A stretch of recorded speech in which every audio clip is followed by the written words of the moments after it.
All right, hello everyone. So in today's lecture, we are going to continue on with this theme of reform, westernization, and in particular, how this affected education. And at this point in the semester, as you are well aware, education, uh, the training for studying for and sitting for the civil service examination, passing the civil service examination, and the importance of this for maintaining one's Yangban status.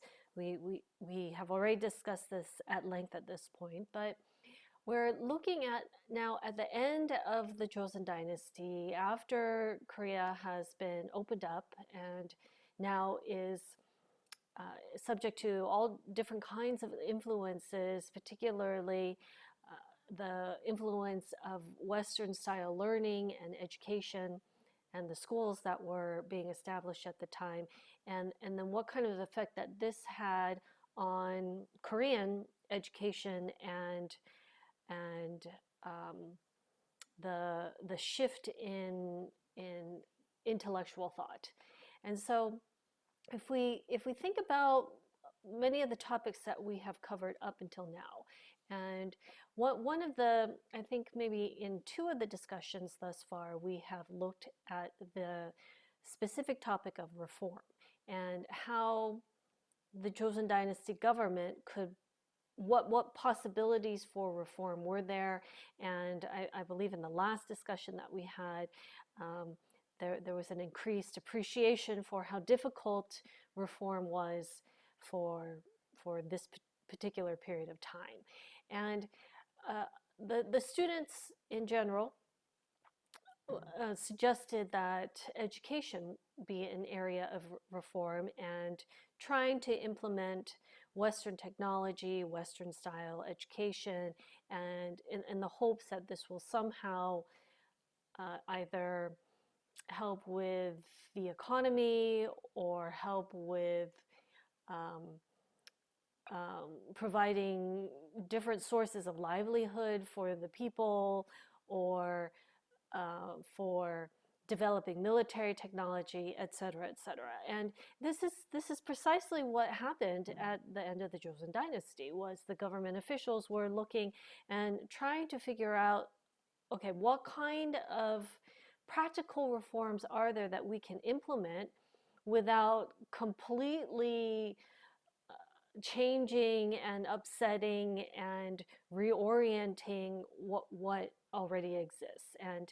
And this is very a very complicated problem for the Yangban officials, because they themselves come from a Confucian style background where they've been educated in the Confucian classics, and yet they are confronted with all of these different changes. And so the struggle is, how do we compromise and how do we accommodate all of these different things? And so we see this most clearly in the realm of education. Now, what I'd like you to do first of all, though, is to think about, well, what do we mean by westernization, and what do we mean by Western style learning or Western style education? And this is important to think about these issues, because does it just mean that now we all wear Western style clothing and eat hamburgers, or does it mean something else? And so and the buzzwords at this time, because when you look at how Korean officials and intellectuals, as well as what was going on in Japan and what was going on in China, it wasn't a matter of quote unquote westernization, but it was a matter of and it was talked about in terms of enlightenment and civilization. So for the Koreans, civilization had meant the Confucian civilized world for hundreds of years.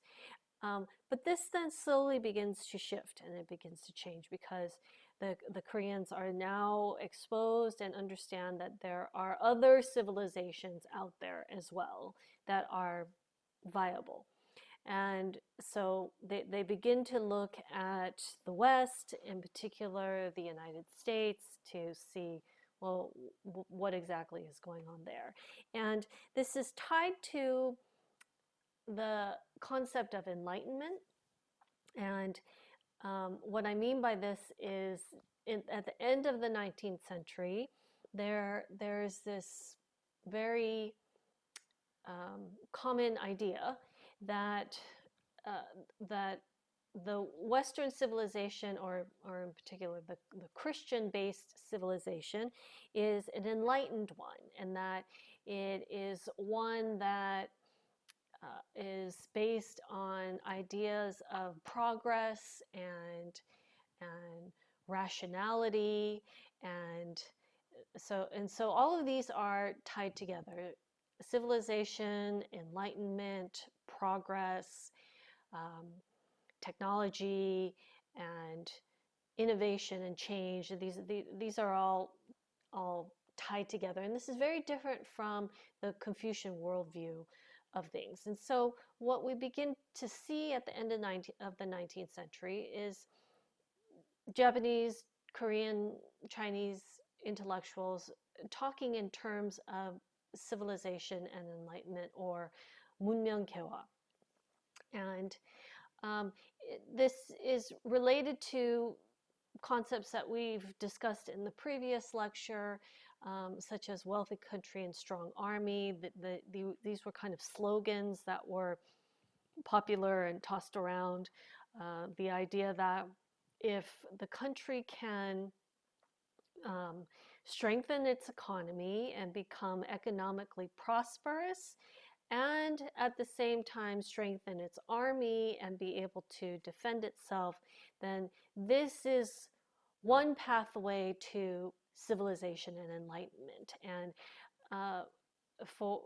specifically for the Japanese, when they were going through their reforms and their changes, and they were looking at Western countries and trying to figure out what was the key to their strength and their power. This was one of the ideas that was circulated, the idea that, well, these Western countries had become powerful because they had a strong economy, a prosperous economy, and a strong army.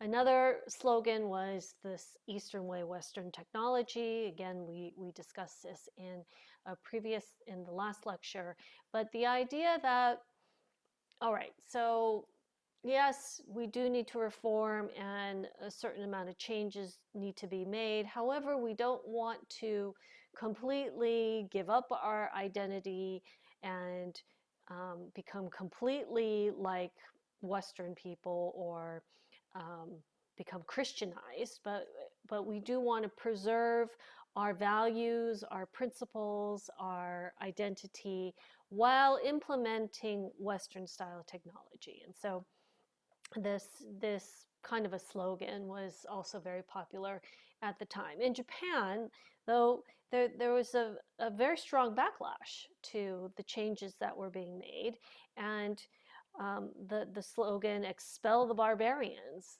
meaning the Westerners, became popular among certain groups because they didn't want to change, and they felt that their culture, their traditions, and their identity as Japanese was being jeopardized and undermined. And so there were certain segments of the population that wanted to just expel the barbarians and to get rid of them. What we see happening during the Meiji times, as we've already discussed, there were quite a few rebellions. These were suppressed by the new Meiji government, and after these rebellions were suppressed, then Meiji reforms were able to continue. And one of the major areas of reform was education.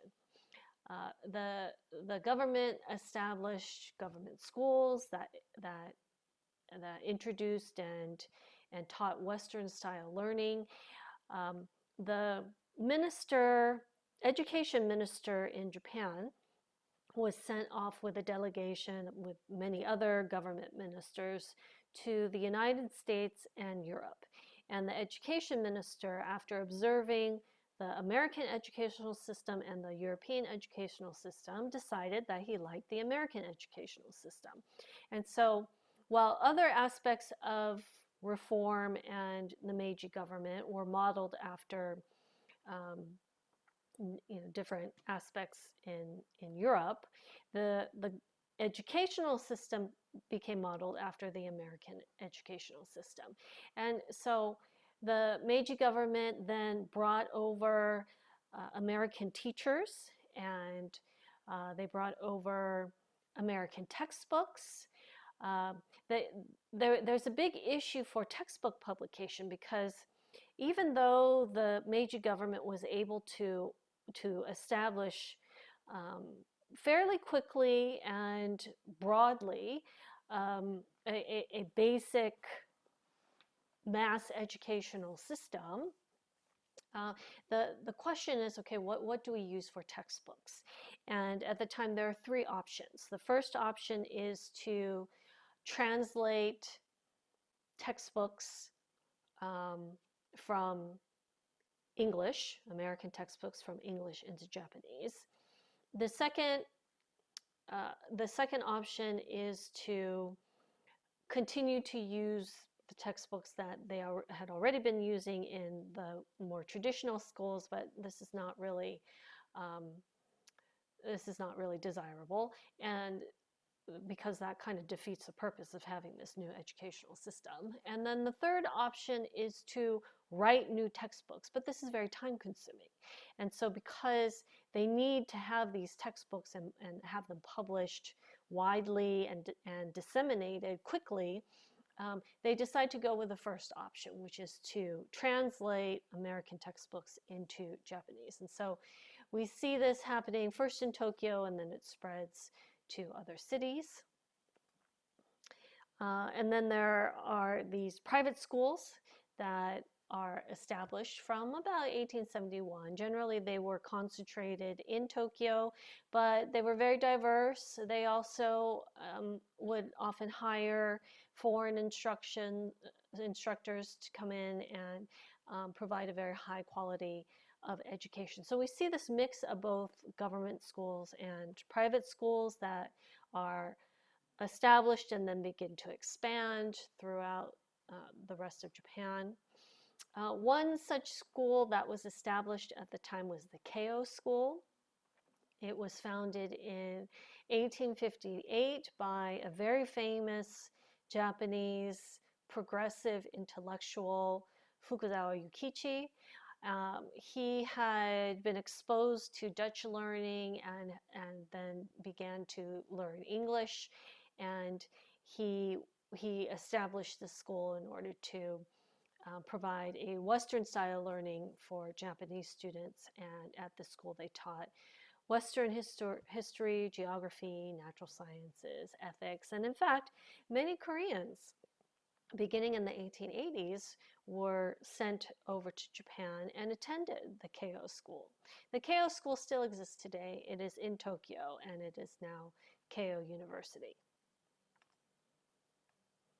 All right, so the Meiji reforms beginning in 1868, after internal revolts and disturbances, even though there was this backlash, there was relatively little foreign pressure. So unlike what we saw happening in Korea, where as soon as Korea was opened up, we have the presence of the Japanese and the Chinese, and then treaties signed with the US and Great Britain and France and Germany and the Russians, who are coming down from the north and putting more and more pressure on the late Joseon dynasty. This did not happen in Japan. We don't see the same thing. And so because there's relatively little pressure from the outside, they are able to implement these reforms and tweak them and experiment with them and carry out their program of reform with very little concern for this external pressure. All right, so as was mentioned in the last lecture, one of the responses to this introduction of Western style learning was uh, uh, just an outright rejection. And it's called protect the true, reject the false, or protect orthodoxy, reject heterodoxy. And they even before the opening of the ports were opposed. This group viewed Westerners as barbarians, and they also rejected the Kabul reforms later. This group would, over time, begin to become more moderate, and there were, by the end of the dynasty, quite a few former members of this group who then began to acknowledge that, yes, we do need to implement Western style technology and that this could possibly benefit us. We also have the Eastern way, Western technology, wealthy country, strong military, groups within Korea. And these also included government officials and prominent members of the Min family, the Queen's style of the family, but they were open to Western style reform. But as you have discovered through our discussions, this is really a very broad area, and Western style reform is much easier said than actually implemented. And so how do you create a wealthy country, and how do you create a strong military, and how do you learn about Western technology?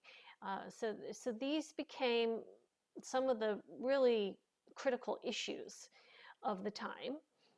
We see that this is also something that the Qing were concerned with, and then after Korea is opened up and you have an increasing presence, an interest by the Qing dynasty and Japan in Korea, we have more and more foreign trade that occurs in the country. So although there were Korean merchants at the time, with the opening of the ports, there's this influx of foreign traders. In fact, you can go to Incheon, the historic city of Incheon, which is near Incheon International Airport, and there's an old Chinatown and an old Japantown, which is where the Japanese and the Chinese traders lived at this time.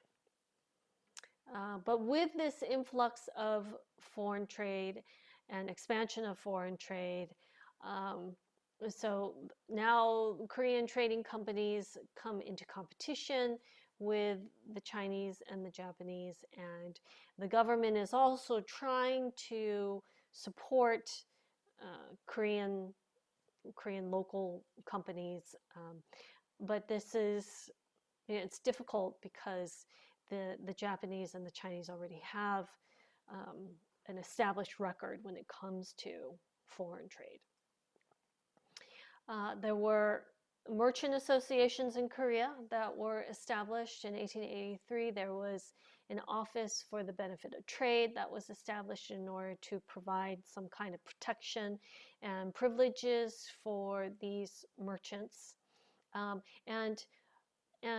a part of or a reason why this office was established is also because with the expansion of foreign trade within Korea, Korean merchants, as they are increasingly feeling more pressure, they petition the government for these kinds of protections, and they're saying, hey, you know, these Chinese and these Japanese merchants, they're coming in here. They've already got like banking systems and all kinds of infrastructure on their end, and we need support too. And so they petitioned the government for this. In terms of manufacturing, we do see the beginnings of attempts by the government in the areas of weaponry, weapons manufacturing. There was a mint to produce coins or currency, publishing, textiles, and ginseng and other areas. But these are all in its very beginning stages in Korea. All right, and then we turn to the issue of education. So, as many of you have indicated through our discussions, one of the most urgent matters was to modernize education in Korea, and this meant that it could have meant that Korea needed to learn about Western military technology. It could have meant that that because the Korean economy was largely agricultural, that maybe Korea could learn more advanced agricultural technology from the West.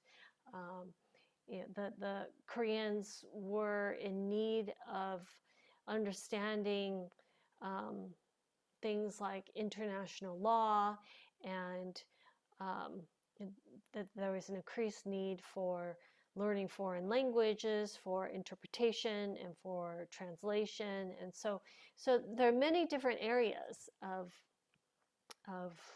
this quote unquote Western learning that needed to that the Koreans needed to learn and to expand upon. But the Koreans really took it upon themselves to start modernizing their educational system beginning in 1880. The very, very first school that incorporated this new style of education was the Wonsan School. And the Wonsan School was located, Wonsan is in the northeastern area of Korea, now North Korea. And so Wonsan was one of the 3 ports that was open to trade, and this was a part of the Ganghwa Treaty Agreement. So when Japan forced Korea to sign the Ganghwa Treaty, which then opened it up to trade, there were 3 ports that in this treaty that were going to be opened up. The first was there's Incheon, Busan, and Wonsan. And so in 1880, Wonsan was opened up to trade. And as you can imagine, as it became open, and now you have these foreign traders that are coming in and they are establishing a presence, and the locals there, this begins to disrupt the local landscape. And so response to this was that in 1883, the locals decided to open up their own school called the Wonsan School. And this school was open to both the civil and military students. And so they started to learn and incorporate Western style learning. And so what we have happening at the end of the 19th century is there are different types of new education that are established. So on the private side, we have schools that are established by Koreans and also by the missionaries. And then on the public side, we have these government schools. And so we have in the private sector, the public sector, these different schools, just like we saw in Japan. And then the question becomes, okay, well, who are these students and what are we going to teach them? Do we teach them Western learning? Do we teach them traditional education? Do we do both? At the Wonsan School, because there were gold mines up in Wonsan. They had a very successful gold trade there. And there's also, the end of in-law government, the influx of Japanese merchants in Wonsan. And so we see these kinds of developments taking place in local areas. We saw the same happening in Busan as well. Busan residents there, they established their own school. If we look on the public side or the government side, the government established their first schools as well. In 1883, they established the Dongmunhak, which is really more of a school to train translators and interpreters. So they were training them in foreign languages.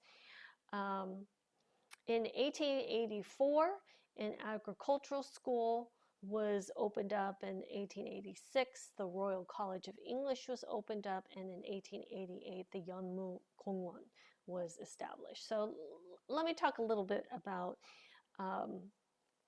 these other schools. So the Royal College of English, or the Yugyong Gongwon, what you see pictured here is a text that, and here we have CHOSON Yugyong Gongwon. This was a school that Gojong wanted to establish, and he sent a request to the United States to for teachers to be brought over to Korea to teach at this Western style school. And so three men from the Union Theological Seminary in New York City, which later on would become Columbia University. There were three men, Homer Hulbert, and a man named Bunker, and a man named, I can't remember at this moment, but there were three men who were sent over to teach at the Royal College of English. And they originally had planned to teach Western history and geography and mathematics and some science, but because the students, they didn't speak any English, they had to first start off with the ABCs, literally. They had to teach them the alphabet. And so they taught them English, and over time they expanded the curriculum in order to try to cover these Western style subjects. But it was very difficult for the school to attract students. And part of the reason for this was that the students were being recruited from the Yangban population. And they included many incumbent officials, so like young Yangban officials who were actually had positions in the government, or they recruited those who were coming through the pipeline. But because this school was established before the civil service examination was abolished, this kind of an education was not very practical for them. They still had to study the Confucian classics if they wanted to sit for the civil service examination. All of the official documents were written in classical Chinese, so they had to be literate in classical Chinese. And if you were an incumbent official, you're not only doing your job as an official, but now you have to also attend the school, and they were like, why are we learning this in the first place? So it was very difficult for them to recruit and to maintain a steady student body, and as a result, this school only lasted for 8 years and ended up closing after 8 years. The agricultural school. this was a result of Kojong sending a group of officials to the United States, and they were sent to examine everything from the educational system to the post office to um, um, um, dairy farms. I mean, they were supposed to just look at everything. And there was one individual in particular who went and visited and learned about new agricultural techniques that were being developed in the United States. So just to give you a background of what was going on in the United States at the time. So after the Civil War, there is Reconstruction in America, and there were many different schools and universities that were established with the funding coming from the federal government. And one of the requirements that was developed was that these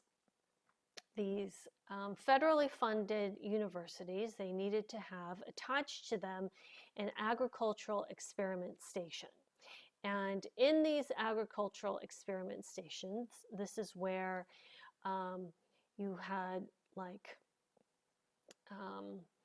biochemists and other scientists that are experimenting with things that are related to the dairy industry or related to cattle breeding and plant breeding or related to the wine industry.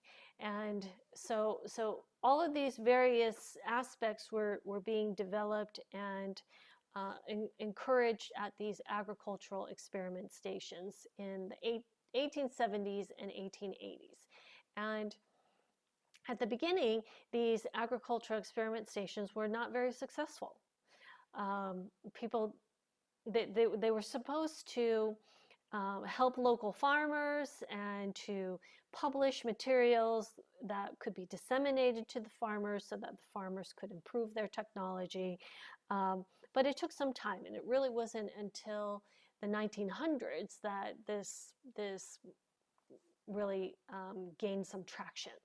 So the Koreans, they travel to America, they see what is going on, and they're looking at this, and they're thinking, okay, this is great because we need this kind of agricultural technology for ourselves. And even though this was rather still controversial and in the beginning stages in the United States, the Koreans, they said, let's bring this over. And so they established their own, was like their own agricultural experiment station, or this agricultural school, and they looked at various techniques in cattle breeding and plant breeding and dairy farming. And in fact,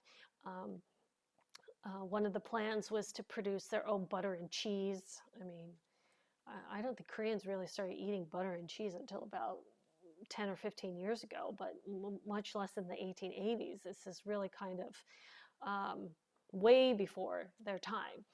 Unfortunately, the head of this school died, and then it was taken over by a Dr. Joffrey, and then Dr. Joffrey died. And so with the quick succession of the deaths of the heads of the school, this agricultural school, it wasn't really able to take off and expand, and later on it became part of the government, but it just remained on a much smaller scale, isolated in this one location, and didn't spread. And then the last one, the Yeonmu-Gongwon, this was a military academy. So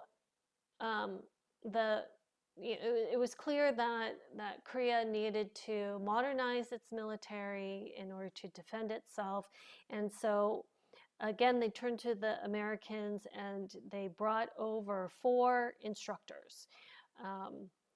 Most of them had experience with fighting in the American Civil War and had gone to West Point. And so these were decorated soldiers, and they came. Um, but one of the problems was that by this point, the Korean government just had run out of money, and they were not able to pay the instructors on a regular basis. And so two of the instructors, they got really angry, and they started this angry letter writing campaign, which caused the Korean government to lose face, and so it was kind of a um, scandal as a result. And so the Yeonmu Gongwon, it didn't last very long either. I think it lasted about 6 years, and then it finally closed down. But these were all areas that the Korean government was trying to address. They were trying to, bring in Western style learning through the Royal College of English. They were trying to improve agricultural technology through this agricultural school, and they were trying to improve military technology through the military academy. But unfortunately, none of them were able to get any traction, and eventually closed down. All right, so we've talked about the mission schools in the previous lecture, how the missionaries, as a form of indirect evangelization, they began setting up mission schools, beginning with the Peje school, and then followed by the Iwa school, which was a school for girls, the very first school for girls. And what we see in early modern education is a combination of both traditional and Western learning. And we need to put this in the context of the time, because this is a time when the Koreans are really starting to redefine what it means to be Korean. And although that they're making these changes, and they are starting to implement Western style learning, they still want to preserve, or at least try to define, what it means to be Korean and Korean traditions. And so we see the coexistence of both in early modern education. Those progressive intellectuals who were part of the Enlightenment movement and really wanted more radical change, they saw education as the key and wanted to just get rid of the classical Confucian educational system and replace it with Western style education. And this mindset and their ideas culminated in the Kapshin coup in 1884, where they wanted to just drastically change and overhaul the government. Unfortunately, it didn't last very long, and it only lasted for 3 days. And because it was a very violent and bloody coup where they assassinated some high officials, as a result, they were kicked out of the country. And so now we have after the Kapshin coup, with these progressive intellectuals that have been removed. They've either been killed, executed, or they have fled the country. Now we have an intellectual vacuum. So this group of people who are most receptive to Western style learning and to more extreme forms of Western schooling and education, they're now gone. They're all gone because of this coup d'état. And so those who remain behind are either more moderate in their views, and so rather than saying, okay, yeah, let's just overhaul everything and completely change everything, they're like, well, no, we should try to keep some of what we have and just change other aspects. And then there are those who are still actually very resistant to the West and the Western barbarians. Okay, so now we have, after the Sino-Japanese War and the Russo-Japanese War in 1895 and 1905, respectively, we begin to see how the outlook and the attitudes change. And because of Japan's victory in both of these wars, it becomes indisputable that Western technology is superior. And so there's much less of a debate amongst scholars over whether or not to incorporate Western learning, because at this point it becomes clear that it needs to be done. So we have this shift in attitudes, this understanding that Japan's successful ability to reform and to implement Western technology was one of the main reasons for its success.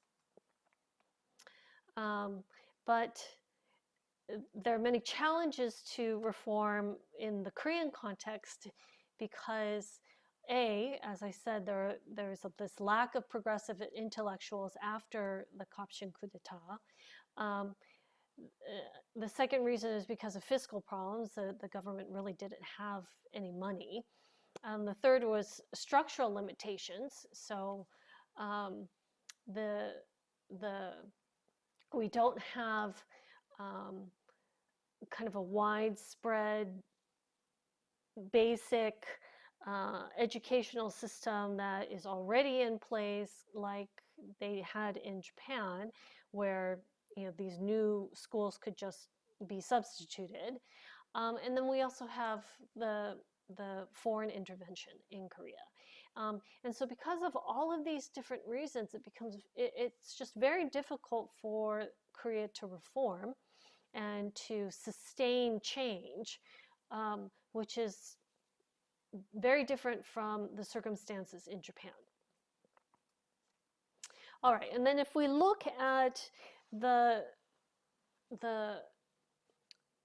changes in education that were implemented after the Kabul reforms, or during and after the Kabul reforms, we see in the textbooks, these new modern textbooks that were published, this accommodation that the Koreans are trying to make with Confucian-style learning and this new Western-style learning. So, for example, this is a textbook that was published in 1896 called The New Elementary Learning. And this particular chapter is about time, and talks about how there's 24 hours in a day and 60 minutes in an hour, et cetera, et cetera. And here we have a Western clock being depicted here, and how to tell time. So this is illustrative of a new subject, a new modern subject that is being discussed in the textbooks. Another chapter, here we have chapter 1. This is describing school. And if we compare it to the traditional style school in Korea, where you have everybody sitting on the floor and they're writing in this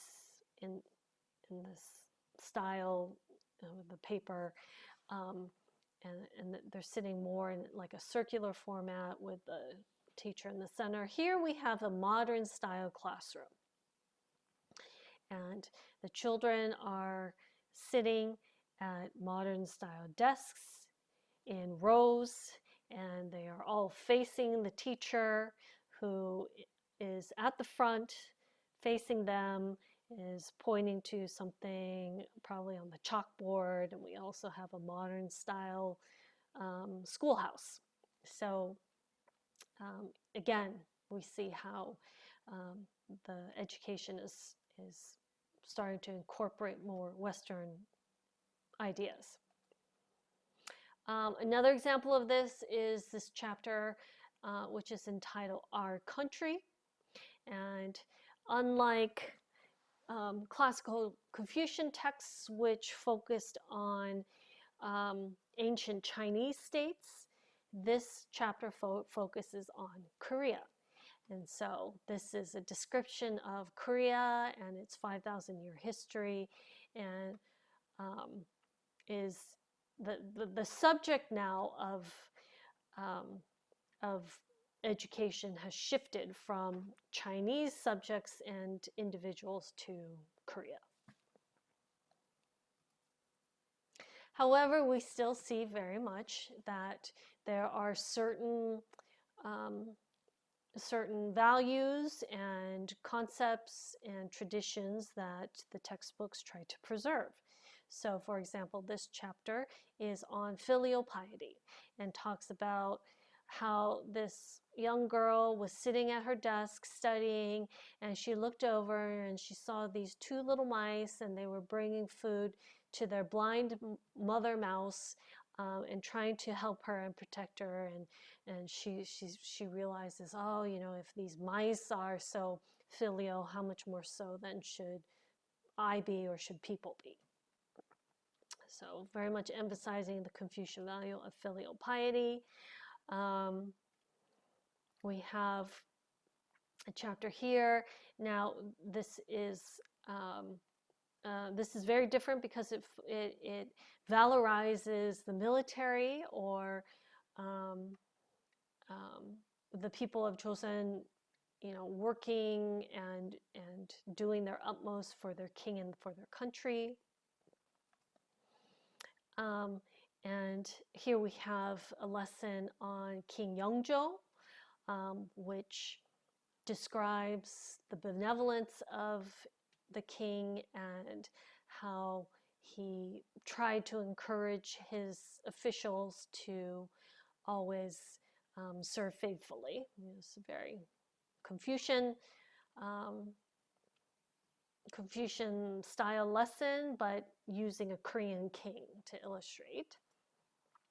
And then a chapter on a Joseon Dynasty civil official who had studied very, very hard, and eventually, because of his sincere attitude and his devotion to study, he eventually received recognition from the king and was appointed to a position, high position, as a government official, and would become famous or gain fame as a result of that. And so I hope what this illustrates through these early textbooks is how the Koreans were trying to accommodate both their, you know, their value system and an appreciation for